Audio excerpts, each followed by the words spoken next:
Welcome to Go Get Great, the podcast for aspiring entrepreneurs and ambitious small business owners. I'm your host, Brittany, owner of Brittany Miller Socials and mother of 3. Go Get Great is all about helping you make life and business work together. You'll learn about the fumbles that helped get me and my guests to where we are today so you don't have to make them. So come join the journey with Go Get Great. Welcome back to another episode of the Go Get Great podcast. I am super excited to have a fabulous guest on again today. Her name is Leah, and she is a functional diagnostic nutrition practitioner and a women's hormone health coach. She specializes in helping women get painless periods through working with their menstrual cycle and eating the right nutrition to reduce stress. So Leah joins me today, and we have a fantastically informative conversation about balancing your blood sugar and how this is the foundation to not only your hormone health, but also to have optimal energy in your personal life and business. So she shares some practical tips and strategies and also some really great food and snack suggestions to help make sure that you are looking after yourself so that you have the appropriate energy levels to tackle your big, long to-do list in business. So without further ado, I am so excited to welcome Leah to the podcast today. So good morning, Leah, and welcome to the Go Get Great podcast. How are you doing? I'm doing well. How about yourself? I'm pretty good this morning. So I'm really excited for our conversation today. But before we dive in, I would love for you to introduce yourself in your own words for anyone that's listening that doesn't know you. Yeah, so my name is Leah Brueggemann, and I'm a functional practitioner. I specialize in balancing hormones with women because I feel like whatever work you get into, honestly, it's because of your story. And that was 100% mine. I went to college for music, actually, and then I pivoted when I was diagnosed with fibroadenomas, which are benign breast tumors, and breast cancer runs in my family. And so that's what kind of made me really get into holistic health and figure out what was going on. And I never planned on starting a business. I just wanted to fix myself. And while I was doing that, once I finally reached that point of painless periods and more energy, and I started talking about periods because I'm like, you guys, I used to throw up on my period and now I have a painless period. Everybody should have this. And the amount of women that would, flood my DMs, be like, I'm throwing up on my period too. I'm calling in sick to work. I can't even function. I'm tired all the time. I only have one good week out of the month. I was like, well, that's not normal, and we can fix that. And therefore, my business was born. So I didn't actually step into it planning on making a business. I just really wanted to fix myself. And after doing that, obviously I'm like, well, every woman needs to hear this, right? Because there's so many women out there who only have one good week out of the month, and their moods are all over the place. Their energy is all over the place. They can't lose weight no matter what. And they feel like hormones suck. They feel like hormones control their life. And I'm like, hormones don't have to control your life. And when we can work with our hormones and not against them, and work with our menstrual cycle, that's when the magic can happen in terms of us breaking that glass ceiling for ourselves. And so, yeah, that's what I do. I kind of just teach women about their superpower. I love it. And you know what? Until I kind of started my business a few years ago, I had no idea about any of this stuff either, but I connected with some other small business owners that work in the similar field as you. And as we got talking, I was like, well, for starters, why is this not taught in school? Because every woman should know how to help make herself healthy. But there's just so much that can actually apply to your business too. And then, like, when you improve your health, your business improves as well. So I'm excited to talk about some of that today. How long have you been doing this though? So I started my business when my eldest was 3 months old, and he is 4.5 now. So a little Mhm. bit over 4 years. That's how I gauge my business. Otherwise, I'd probably be like 6 months. Just time goes by so fast, and you get caught up in the weeds and you forget. And I'm like, oh no, Landon is actually 4.5, which means I've been doing this for over 4 years. Mm-hmm. Mm-hmm. Yeah, it's good milestones too. Everyone's like, "Oh, how long have you lived where you are? Or how old are you?" And I'm like, "Okay, my children are this age, and there was this many years before them." Yes. I was like, "It's got to be mom math that we do that." Okay.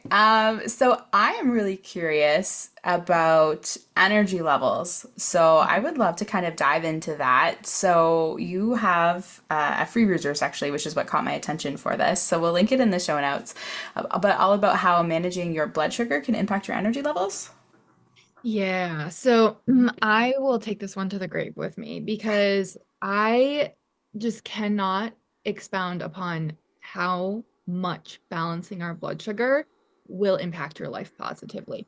Okay. And often think that balancing blood sugar only applies if you're diabetic, Mm-hmm. diabetes, and unfortunately, like a lot of those things actually start happening years, up to 14 years before you hit a type 2 diabetic.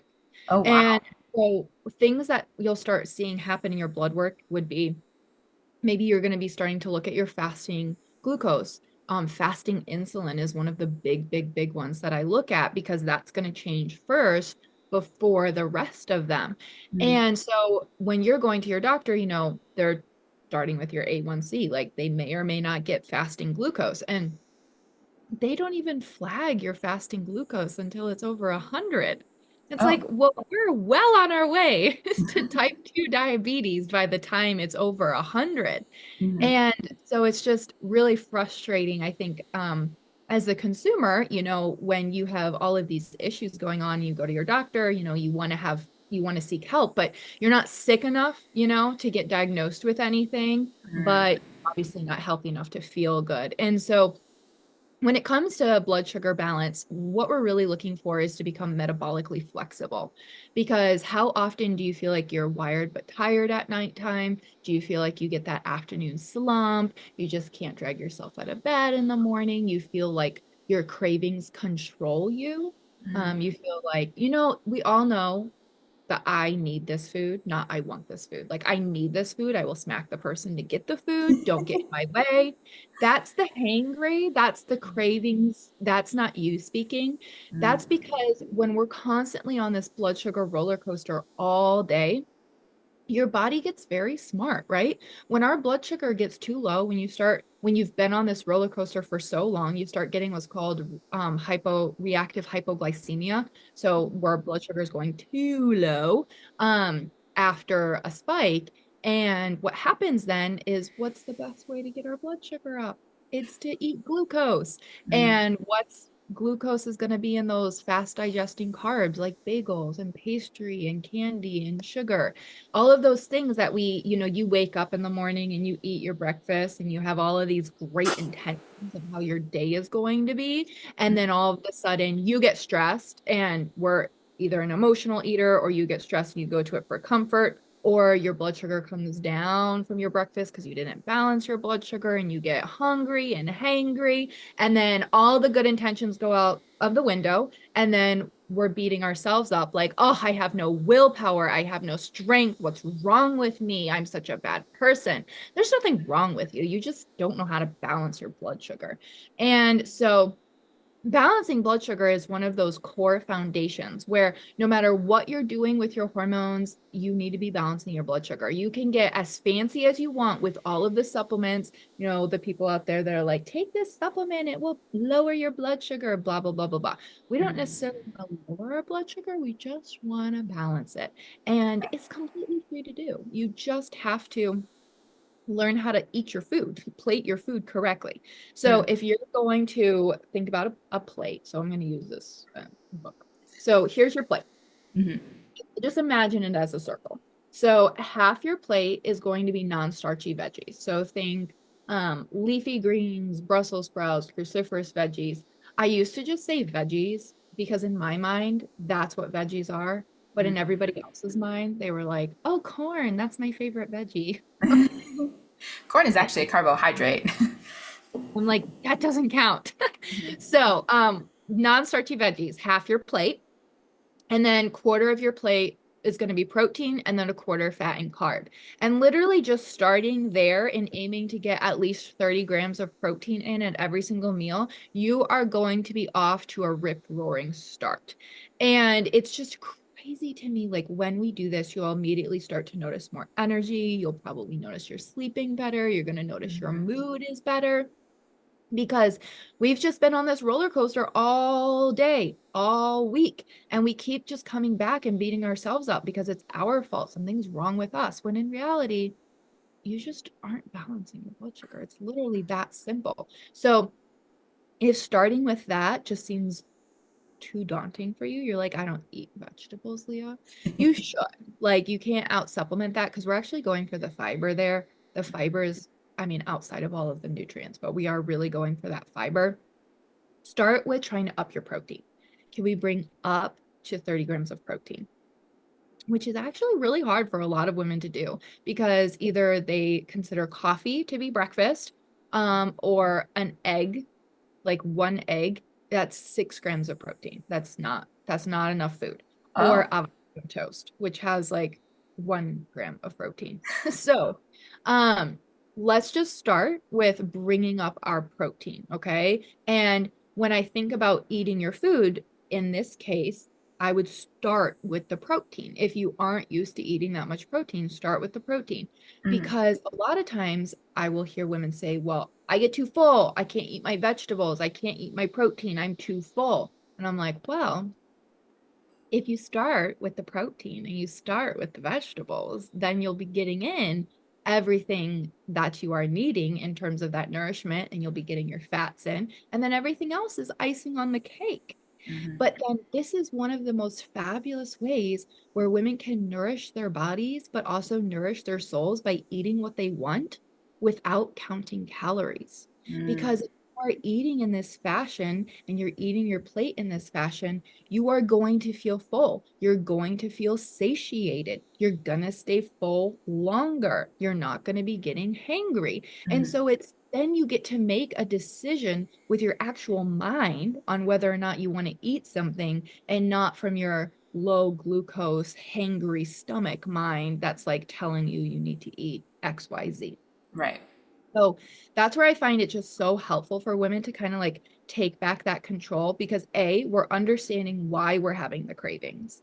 And Mm-hmm. then B, we can actually do something about it. It's not just that we're going to muscle our way through it. We're actually going to set ourselves up for success. And Mm-hmm. I guarantee you that if you just start with your breakfast, bringing in the 30 grams of protein, eating within 30 minutes of waking, trying to really focus on lower glycemic carbs for breakfast, you will start noticing a difference. And you'll be like, oh my goodness, Leah was right. And now I have more energy and I'm a much nicer person to be around. Mm-hmm. And I think that's really good too because I find, like you mentioned before, if you don't do well at like breakfast or first thing in the morning, your mental capacity for eating healthy for the rest of the day tanks because or at least for me, it's like, oh, well, I've already failed my mission of eating well today because breakfast did not go well. So, like, why bother with the rest of the day?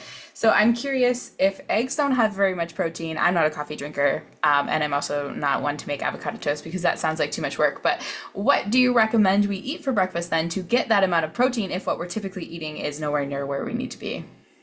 I mean, I do like eggs. They're really high in a lot of great vitamins and nutrients that you need for your fertility. I just eat more than one of them. So Okay. if you want to stick with the egg route, what I love doing is like scrambled eggs with scrambled up with cottage cheese. It makes them like cheesier, but you're adding some more protein in. And Okay.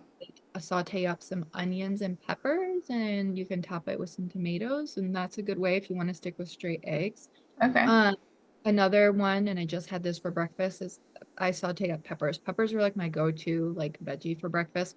And then I had chicken sausage and I had eggs, and I like made them like just over easy, and then super yummy, and I had strawberries on the side. Um, that's another great way to do it. I've also I'll make chia seed pudding, and I hate the texture of chia seed pudding, but I will make it overnight and then blend it because it gets rid of the like stretchiness of the chia seed. Oh, okay.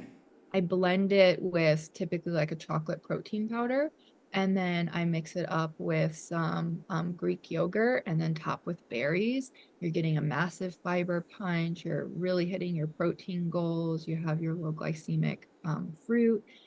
Those are probably my top three favorite breakfasts. But yeah, I would just start with your breakfast. And if Okay. you can't eat enough food at breakfast, like you're too hungry or you're too like full because you're not used to eating breakfast, um, not being hungry at breakfast is also not a great sign. Like I want to be looking at, our thyroid health. I want to be looking at our blood sugar imbalances if we're not hungry at breakfast. Mm-hmm. Um, so if you are just starting to dabble your toe into this, I would start with like maybe a cup of warm bone broth or start with a hard-boiled egg or just one egg. If we're going from nothing, right? Just like keep moving that needle forward is going to be a great start.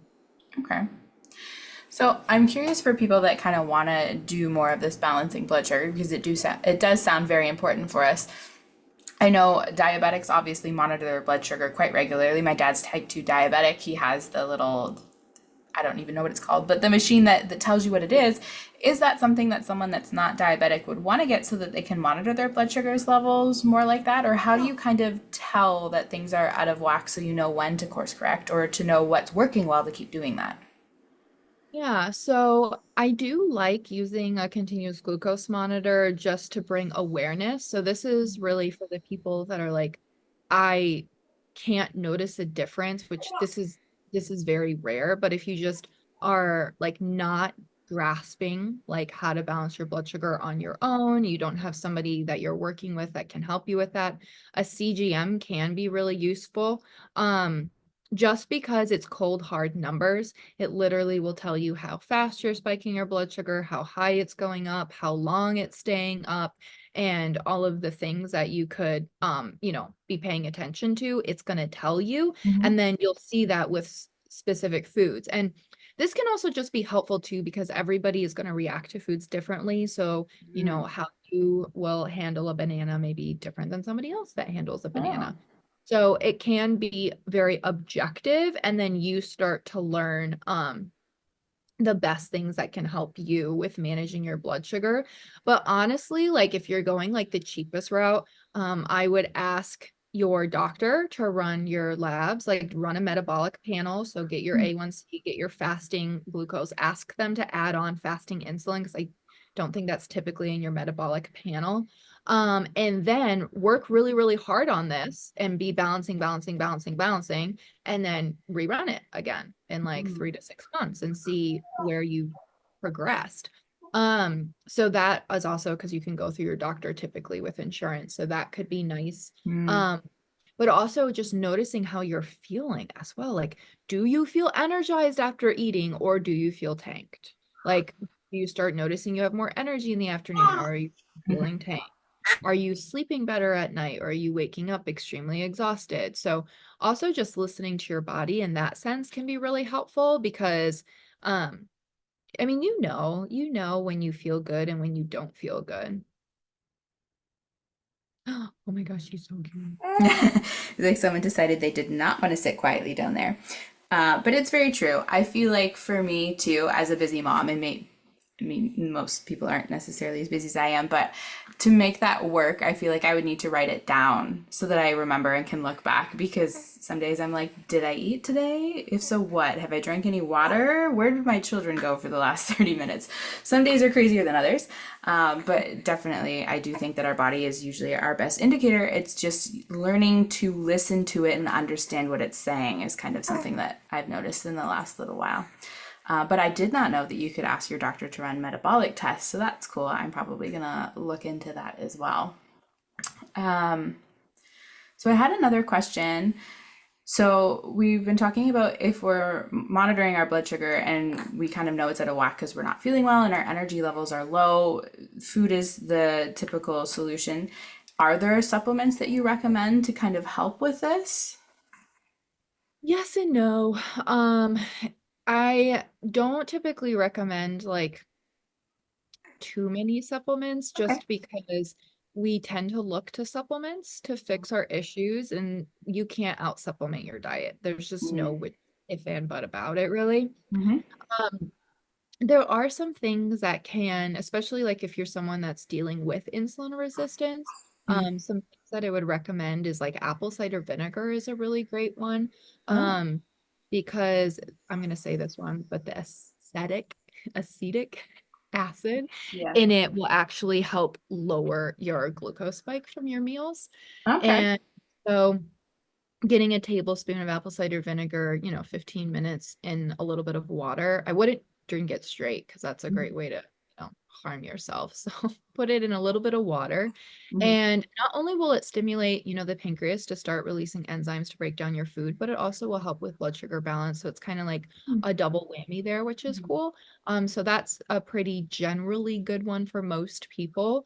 Another supplement that I would say is generally good for most women, is magnesium. Okay. Magnesium is used in over 500 different enzyme reactions in your body, Hmm. and 75% of US adults are deficient in magnesium. Actually, 78% of women in the US, but Wow. 75 the whole population. And because it's used in so many things, one of them being blood sugar management, magnesium can be really useful for supporting that. I typically like bringing in like glycinate or Male are my two favorite brands. So those are, again, generally safe. Always talk to your provider before you bring in supplements, of course. Mm-hmm. But I do really like magnesium. Um, and then any others I think would be, I mean, if you have insulin resistance, and PCOS, like ovasitol, or inositol can be really helpful. Mm-hmm. Um, but that's kind of more, contingent on you knowing like if that's your diagnosis for Right. something that you bring in. But like magnesium and apple cider vinegar are pretty standardly safe and things that you could bring in to help support it. Okay. So, how would someone know whether or not they're experiencing just regular blood sugar peaks and valleys versus potentially being diabetic and needing to go for a more in-depth diagnosis to know whether they need some of those insulin resistant supplements?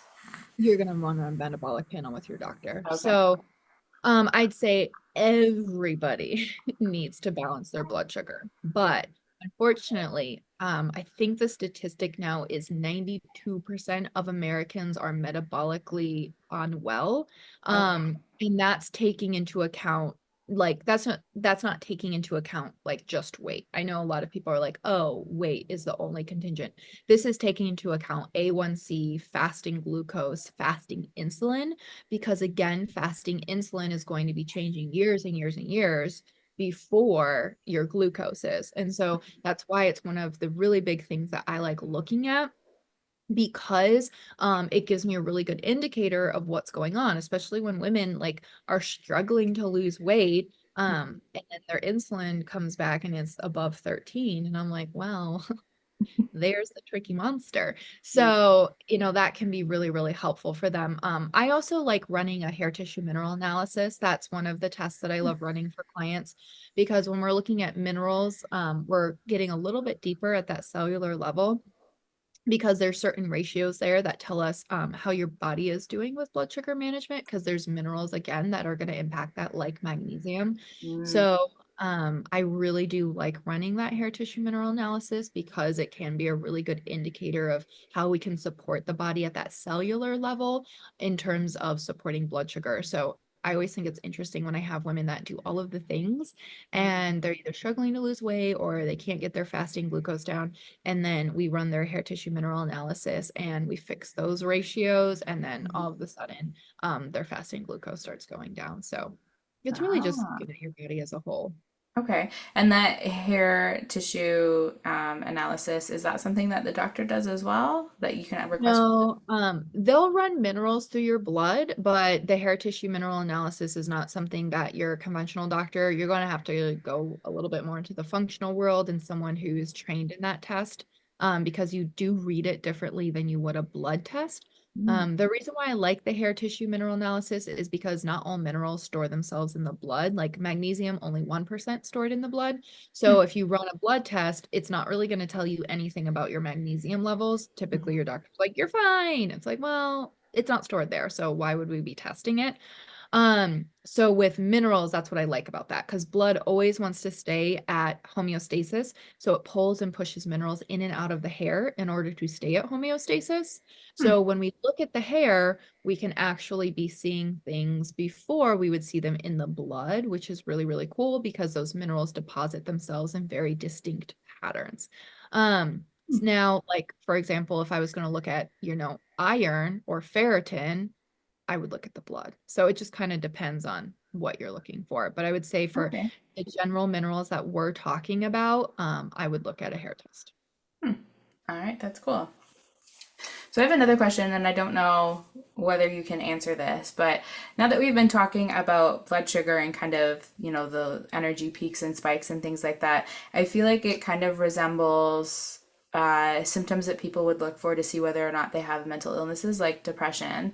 How similar are those, and like how would you know the difference? Because if you go to your doctor and you're like, I think I have depression, they're probably not going to see if it's anything else first, right? That tends to be Yeah, the way of Western medicine. unfortunately. So there are studies that have linked blood sugar spikes to mental health illnesses. So in terms of like after the blood sugar spike, as it's coming down, anxiety increases. Um, And so that's really interesting to see. And then also, like, if you're looking at it in terms of the whole menstrual cycle, after ovulation, so those 2 weeks before your period, you're actually less sensitive to insulin, which means that you don't utilize carb as well, which means that the iced coffee that you had prior to ovulation is going to spike your blood sugar a lot more after ovulation, which is why a lot of times maybe you do the same things that you do before ovulation, but afterwards you get so much anxiety. All of these things that I typically do were not an issue, and now it's causing all of this host of things. You also want to look at the hormonal component of that as well, which is why, again, balancing your blood sugar is so, so vitally important in that phase of your cycle. But I'm not going to discredit anyone and be like, sorry, your anxiety is just because you're spiking your blood sugar. But I would say that you are doing yourself a disservice if you are dealing with any of those and you don't come to help have support with blood sugar. And if that means that you have to ask your doctor for that metabolic panel and you have to go seek support with the nutrition aspect, I would highly recommend that. I know it's hard sometimes when you're in the depths of it to like kind of like pull yourself out to get that help. And maybe that means that you need to pull in some reinforcements and you need to tell your family what's going on and be like, hey, you need to make me breakfast in the morning so I start my day off well. It just depends. I know I did that when I was newly postpartum, and because nourishing my body is so important so that you can nourish your baby's body and take care of your kids. And so my husband would make breakfast. So he would have breakfast prepped before he would go to work for the day. Because then I could just pull it out and eat while I was nursing and I was starting my day off to a really good start. But it can be hard to ask for help, especially in those situations, but pulling in reinforcements is really important because if you're not there, mom's not there, kids don't get, strong, happy mom, and then your business also doesn't get strong, happy mom as well. Yeah. Okay. Fair. Totally true. So you mentioned that blood sugar is also related to your hormones. So can you kind of talk about that a little bit as well? Yeah, so when you're looking at your hormonal cycle, you have your period, and then you have your follicular phase, ovulation, luteal phase. You have 4 phases to your menstrual cycle. And when you are done with your period and you're heading up to ovulation, estrogen is rising. And estrogen actually makes you more sensitive to insulin. So I know we like to give estrogen such a bad rap all the time. Like estrogen causes all these issues, estrogen dominance causes my issues, it causes cancer, blah, blah, blah, blah, blah. But you actually really like estrogen because estrogen makes you more creative. Estrogen is what makes you feel sexier. Estrogen is what's making you build muscle. Estrogen is what's making you more sensitive to insulin and utilizing carb better. So we do love estrogen. We just love estrogen within balance and within optimal levels, right? But as you head up into ovulation, when that estrogen is rising, you are going to be more sensitive to insulin. So you build muscle easier during that time. You do utilize carb better. It doesn't mean that you don't balance your blood sugar during that time. It's just that it's actually a lot easier. And then after ovulation, when estrogen should be coming down and progesterone is the dominant hormone, you are less sensitive to um, insulin. And for a lot of women during that time, your cortisol levels are already a little bit higher. And because of progesterone, you are burning more calories. It is not the same for every woman, but you can burn upwards of an extra 300 calories per day due to that rise in progesterone Hmm. because it heats up your body. It raises your body temp. So it's Okay. really, really important that you are getting in your really good fats and you're getting in your protein because you need more of it in that phase of your cycle. And you're really focusing on balancing that blood sugar because you're less sensitive to insulin. And so for a lot of women, it's not like drastic shifts. It's like for me, I typically just bring up my protein in breakfast a little bit instead of having like a mushroom coffee. I'll have a matcha because it has L-theanine and it's very calming to your body. So it doesn't have to be like these massive changes in your life. It's just like these subtle shifts that help support your body where it's at due to the fluctuation in the hormones. And then that way, instead of feeling like you only have one good week out of the month, you have a whole amazing month that you love just by working with your body. Okay. So where would you recommend someone get started with that if kind of monitoring their cycle and those things is not something that they've done before? So I would start with tracking your cycle is a great way to start. When you're thinking about tracking your cycle, it's not just a period app because that is just following an algorithm and it's not going to tell you if you got stressed and ovulation got delayed or you were traveling and ovulation got delayed. It's just Oh, following an algorithm. So I just like getting a thermometer. You can get one at your local grocery store. They're like $9.99. Literally, they're just like $10. And put it next to your bed. As soon as you wake up in the morning, stick it under your tongue, take your temp, and then put that into your period tracking app and turn off the predictions. And so what you'll notice on your period tracking app is that your temps are going to go up and down, which is totally fine. So we have period to ovulation, temps are going to fluctuate. It's like 97.8, 97.4, 97.6. I don't know, whatever your temps are going to be. And then you start creating cervical mucus, which means you're heading into ovulation.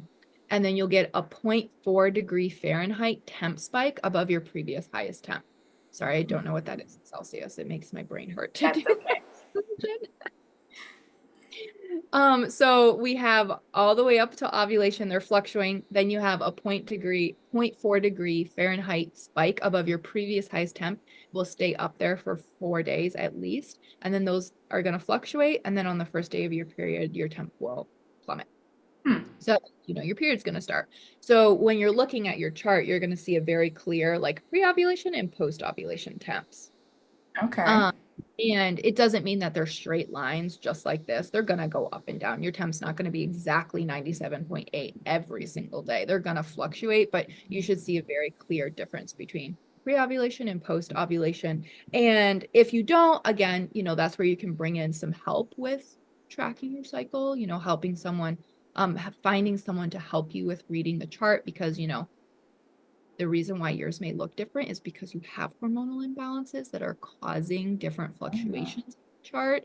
Either you aren't ovulating, or maybe your progesterone is too low, and things like that. And your chart, I love using cycle tracking just as a diagnostic tool to like really see what's going on and help understanding. But that's like a basic overview of how you could start if you've never done that before. Okay.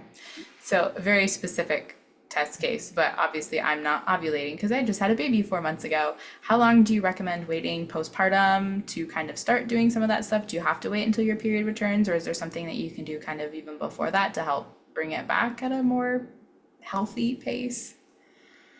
So in terms of like tracking, Hmm. so I'm not a fertility awareness instructor, so I don't like specialize in like how do we track our cycle when we're postpartum and all of those things. But I personally like to keep an eye on it just to like know when it's returning. But the things that you can do postpartum is balancing the blood sugar, nourishing the body, focusing on the best sleep that you can get while you are if you're nursing at nighttime, that's kind of I feel like a mute point because it's like not getting 8 hours of sleep, but do Hmm. the best that you can. but really focusing on getting in enough protein. I try and have all my breastfeeding moms get an extra 25 grams of protein in. Okay. Typically um, I have women aim for 1 gram of protein per pound of ideal body weight. So it's a decent amount of protein that you're getting in every day.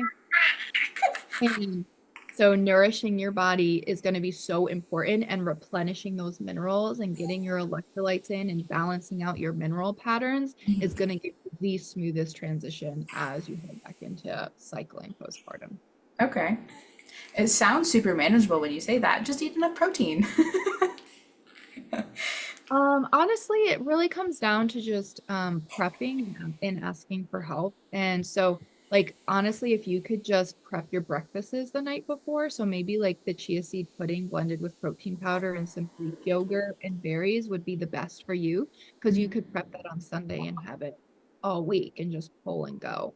Hmm. Um, so that one would be really good. And then you can also make like egg sausage muffin, not muffins. I call them muffins because I bake them in muffin tins, but they're just like eggs and sausage and peppers and all of that. And then I stick them in the oven, and then you pull them out and you have them in the fridge and just like stick them in the toaster oven or stick them in your oven for a couple minutes in the morning to warm up. And so when you're postpartum and you're breastfeeding and life is just all over the place, like you're not going to be making gourmet meals. So what can you grab and go?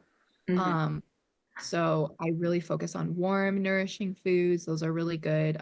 Okay. So even having someone watch the kids, or so that you can like prep some crock pot meals or have them make the crock pot meals. But I would start with breakfast and making sure you're getting in enough water. So just every time you pass by the kitchen, drink, pass by the kitchen, drink some more water. Okay. Fair enough. So I find that I'm okay in the morning sometimes, but where I kind of hit a wall is with snacking throughout the day to try and maintain my blood sugar levels. Because I know you are supposed to eat kind of every 3-ish hours. You should have smaller meals, right? Not necessarily. If Oh, you okay. are, you do have stable blood sugar and you did a good job balancing it, you should be fine. That kind of goes out the window when you're breastfeeding because you are burning like what, an extra 500 calories per day. So you might need to add an extra meal. But if you're finding those dips, it's because the previous one wasn't balanced, which is why we went down into the tanker. Gotcha. Um, and so again, just like making sure you can choose wiser snacks. So again, I'm just like sharing what I did postpartum because I Yeah. wasn't like making, I had either leftovers for snacks, or I would prep a bunch of hard-boiled eggs Mhm. on a day when my husband was home. And so then it was, they're there, they're ready to go. And I literally would give my husband a list because it's really hard to ask for help. And so when he would be like, "Oh, what do you want me to do?" I'd be like, "I can just do it myself. What if he doesn't hard boil the eggs correctly? Or what if he doesn't make my breakfast the way I want?" And I would just have to suck it up, and I would give very detailed instructions of like, "This is how I like my scrambled eggs made." And I felt like such a diva to be like, okay, this is how you have to like cook my eggs." But I knew that that way I would enjoy them, and he felt good because he was doing something to help me, and I was like, it's fine, I will work on receiving. um so it'd be like he could make a bunch of hard-boiled eggs. He could prep all of my breakfasts, get some meat sticks, because hard-boiled egg and meat stick was a great one because it's going to be super good and nourishing. And I would pair it with typically an orange or something like that. And that would be a fabulous snack. You know, you're kind of hitting all your food groups, especially choline, which is going to be great for you and your baby's brain. Mhm. So I really like doing that. And then also like oranges are easy to like grab and peel. Mhm. And meat sticks. I always bring something like that to like my postpartum like mom friends. Whenever like I bring a meal, I'm like, you need good snacks, because like everybody will bring you a meal, which is typically like lasagna, and God, but it's straight carbs. And I'm like, that's not going to keep me full. That's not going to help my milk supply. And I'm like, let me bring you something that will help your milk supply, help keep you full, help keep you stable. But I also bring them snacks. Nobody brings them snacks. You need good snacks. Mhm. And that was exactly what I was going to ask you is like, what do you snack on that's high in protein that can kind of help you throughout the day? So, what do you mean when you say meat sticks? Do you mean like pepperettes? Because that's where my head goes. I literally have them sitting right here Yeah. because this is a busy day for me. So Mhm. here we go.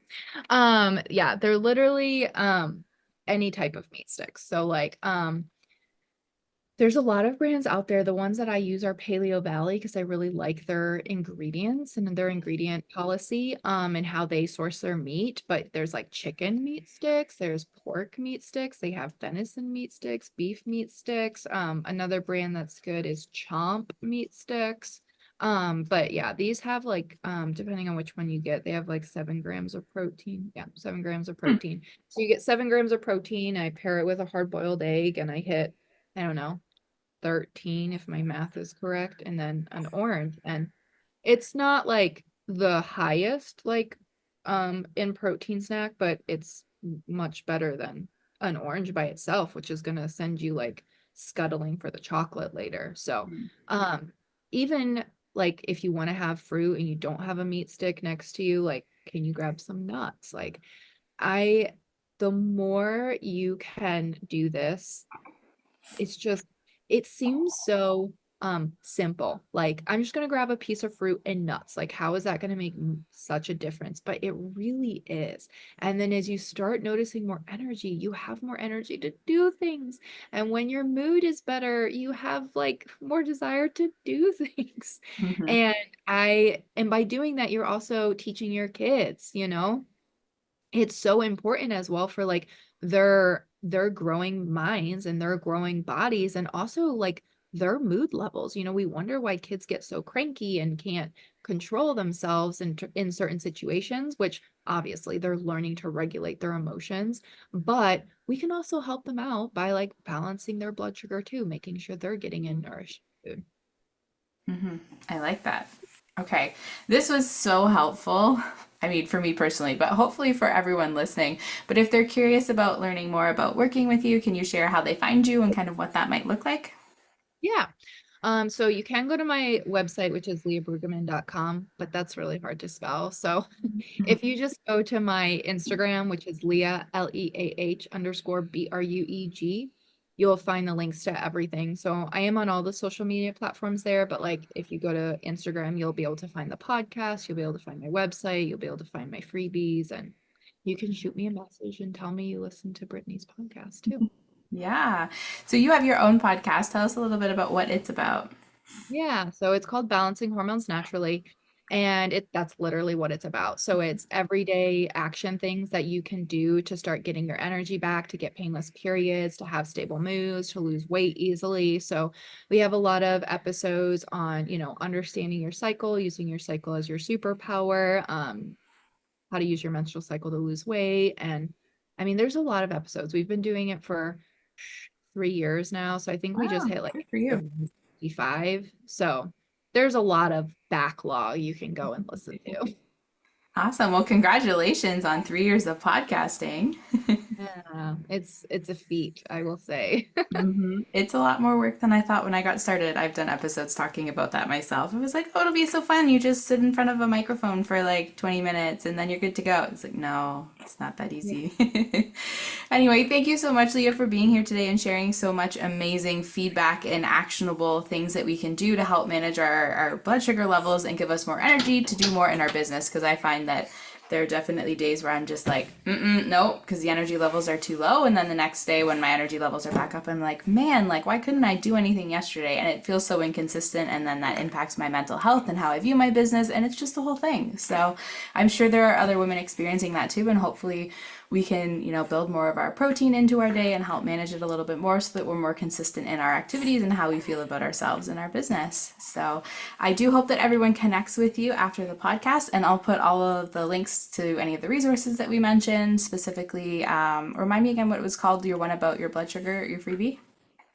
So I don't have a freebie on blood sugar balance. I have some episodes on blood sugar balance, but I do have a freebie called the do's and don'ts of supplementing. So that may be helpful since we Sure. talked about magnesium. Okay, sounds good. So we'll make sure we link that. So thank you guys so much for listening, and I will see you next week on another episode of the Go Get Great podcast. Thank you so much for tuning in to Go Get Great. I hope you found some useful tips and tricks that can help you make life and business work together. If what I said resonates with you, please share it on social media and don't forget to tag at Brittany Miller's socials so that I can celebrate you for taking those first steps towards achieving greatness. Remember, success doesn't happen overnight. It takes dedication, hard work, and a lot of spirit. So don't be afraid to dream big and go after what you want. Keep striving for greatness. You get closer with every step forward, no matter how small they may seem. Until next time, go get great.